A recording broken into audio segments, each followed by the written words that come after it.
कुरान में अल्लाह ताला ने मुख्तलिफ मकामात पर मुख्तलिफ आयात में कसम उठाने के बाद अपनी बात की है। इस कसम का मकसद क्या होता है? वल अस्र इन्नल इंसाना लफी खुस्र वत्तीनी वज़्ज़ैतून वतूरि सीनीन वहाज़ल बलदिल अमीन वश्शम्सी वज़्दुहाहा वल क़मरी इज़ा तलाहा वल आदियाति दबहन। ये सारी की सारी कसमें जो अल्लाह ताला ने खाई है ना, इनके दो पोर्शन होते हैं। अब जब भी आपके सामने कोई ऐसी आयत आएगी जिसमें अल्लाह ताला ने कसम उठाई हो, तो आपको ये दो पोर्शन जरूर याद है। पहला पोर्शन होता है मुक़सम बिही, the object of the oath, यानी आप किस चीज की कसम उठा रहे हैं। दूसरा होता है अल मुक़सम अलैहि, यानी कसम उठाने के बाद क्या बात की जा रही है। अगर मैं आपको इसकी सिंपल एग्जांपल दूं तो मैं आपको कहता हूं कि मुझे गंदम की कसम है, मुझे बहुत ज्यादा भूख लगी है, तो जो गंदम जिसकी मैं कसम उठा रहा हूं that is the object of the oath, मुक़सम बिही। और उसके बाद जो मैं बात कर रहा हूं कि मुझे बहुत भूख लगी है, that is the subject of the oath. तो इसको आपने सिंपली इस तरीके से याद रखना है। जब भी आपके सामने कसम आएगी तो आपको पता होगा, यानी जिस चीज की अल्लाह ताला ने कसम उठाई है, वल अस्र, जमाने की कसम उठाई है, उसके बाद क्या बात की है? इन्नल इंसाना लफी खुस्र, बेशक इंसान जो है वो खसारे में। That is the subject of the oath. अब कसम उठाने की जरूरत क्यों पेश आई अल्लाह ताला को? I am the student of communication.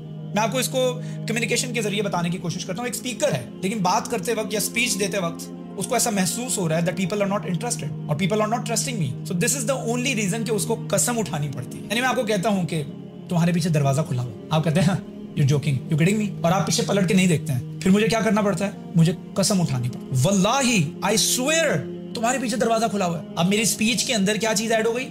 एक कसम ऐड हो गई कि मैं कसम खा रहा हूँ दरवाजा खुला हुआ है। मेरी कम्युनिकेशन स्टाइल बदल गया, मेरे जुमले के अंदर जोर पैदा हो गया। तो कुरान में भी मुख्तलिफ मकामात पर अल्लाह ताला की जब आप कस्में देखते हैं कि अल्लाह ताला ने कसम उठाने के बाद कोई बात की है, इसका मतलब वो बड़ी इंपॉर्टेंट बात है। यहाँ पर अल्लाह ताला की प्राइमरी ऑडियंस जो है वो अरब है। ये कुरान जो है अरब में नाजिल हुआ। इवन दो कि कुरान जो है वो टाइमलेस है, जो 1400 साल पहले बात की जा रही थी, आज भी वो बात उतनी ही ऑथेंटिक है, उतनी ही रेलेवेंट है। लेकिन अरब पे जब ये कुरान नाजिल हो रहा था, उनका इंटरेस्ट था ही नहीं, उनकी दिलचस्पी थी ही नहीं। वइज़ा अलिमा मिन आयातिना शैअन अत्तखज़हा हुज़ुवन, every time they come to know something about the Quran they try to make a joke out of it. उसका मजाक उड़ाते थे। ला तस्माउ लिहाज़ल कुरान वअलगौ फीही, don't listen to this Quran, make a lot of noise when the Quran is being recited. ऊंची ऊंची बातें करो, ऊंची ऊंची बोलो जब कुरान पढ़ा जाता है। नाउज़ुबिल्लाह। जबकि बिलीवर जो मोमिन है, अल्लाह ताला उसको क्या फरमा रहे हैं? व इज़ा कुरिअल कुरान फस्तमिऊ लहू व अंसितू, जब भी कुरान पढ़ा जाए, व इज़ा कुरिअल कुरान फस्तमिऊ लहू, स्टॉप टॉकिंग व अंसितू एंड लिसन केयरफुली। अब आप मुझे एक बात बताएं, आज भी उस अरब खसलत के लोग हमारे दरमियान पाए जाते हैं कि नहीं पाए जाते हैं? बिल्कुल मौजूद है। They are not interested in listening to the Quran. जब भी उनको कुरान के बारे में कोई बात की जाती है, कहते हैं हाँ मुझे मत सिखाओ, मुझे पता है। लेट अल्लाह बी द जज ओनली, डोंट बी जजमेंटल।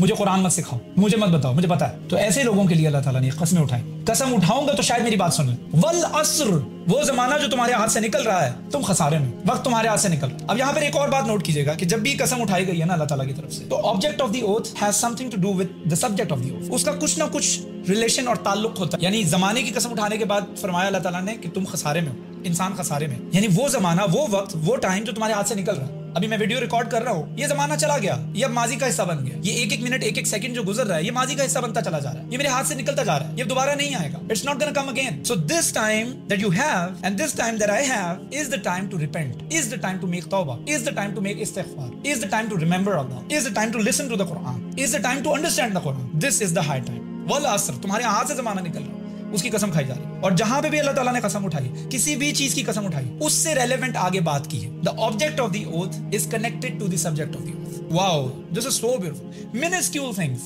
ये छोटी छोटी चीजें हैं, छोटी छोटी चीजें which will help you understand and appreciate the Quran and the verses of the Quran like never before.